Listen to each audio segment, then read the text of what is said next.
Hi friends, வணக்கம் and welcome to எங்கள் வீட்டு சமையல்.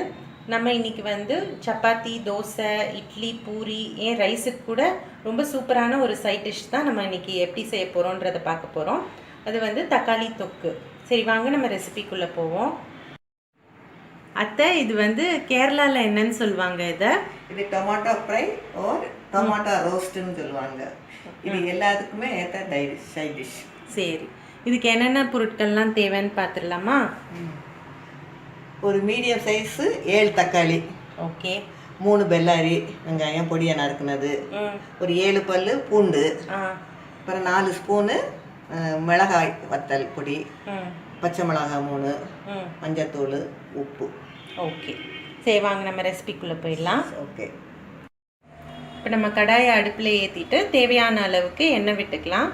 இதுக்கு வந்து ஓரளவு எண்ணெய் ஜாஸ்தியாக இருந்தால் தான் நல்லாயிருக்கும் இல்லையா? ஆமாம், நிறைய எண்ணெய் ஊற்றினா தான் நல்லாயிருக்கும்.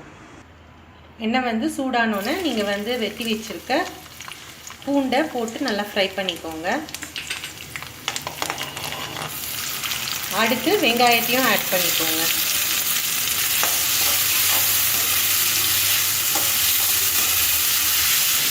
இப்போ மஞ்சத்தூள் ஆட் பண்ணிக்கோங்க. தேவையான அளவு உப்பு சேர்த்துக்கோங்க.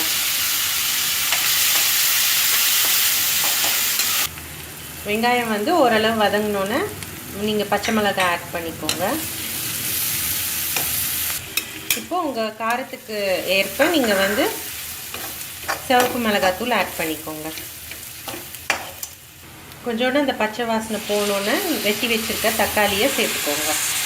சேர்த்து நல்லா வதக்கிக்கோங்க. இந்த ஸ்டேஜில் கருவேப்பிலையை கொஞ்சோண்டு கிள்ளி போட்டிங்கன்னா நல்லா வாசமாக இருக்கும். இப்போ ஓரளவுக்கு வதங்கிருச்சு. இந்த ஸ்டேஜில் நீங்கள் வந்து அடுப்பை சிம் பண்ணி நீங்கள் மூடி வச்சுக்கோங்க. அப்பப்போ திறந்து நீங்கள் கிளறி விட்டுக்கலாம். அப்பப்போ கிளறி விட்டோம். இப்போ பார்த்தீங்கன்னா வந்து நல்லா வதங்கிருச்சு. ஸோ நம்ம ஆஃப் பண்ணிடலாம். எண்ணெய் பிரிஞ்சு நல்லா எண்ணெயும் பிரிஞ்சு வந்திருக்கு.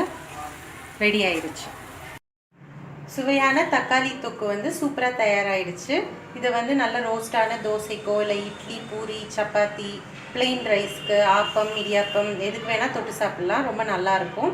ஸோ ஒரே சைட் டிஷ் தான், ஆனால் பல வகையான டிஃபன் ஐட்டம்ஸ்க்கும் பிளெயின் ரைஸ்க்கும் ரொம்ப சூப்பராக இருக்கும். ஸோ ட்ரை பண்ணுங்கள். ட்ரை பண்ணிவிட்டு உங்களோட ஃபீட்பேக்கை எங்களுக்கு கமெண்ட்ஸாக போஸ்ட் பண்ணுங்கள். இந்த வீடியோ உங்களுக்கு பிடிச்சிருந்ததுன்னா லைக் பண்ணுங்கள், ஷேர் பண்ணுங்கள், சப்ஸ்கிரைப் பண்ணுங்கள். மறக்காமல் பெல் பட்டனையும் டேப் பண்ணுங்கள். அப்போ தான் எங்களோட ரெகுலர் அப்டேட்ஸ் உங்களுக்கு வந்து சேரும். Thank you.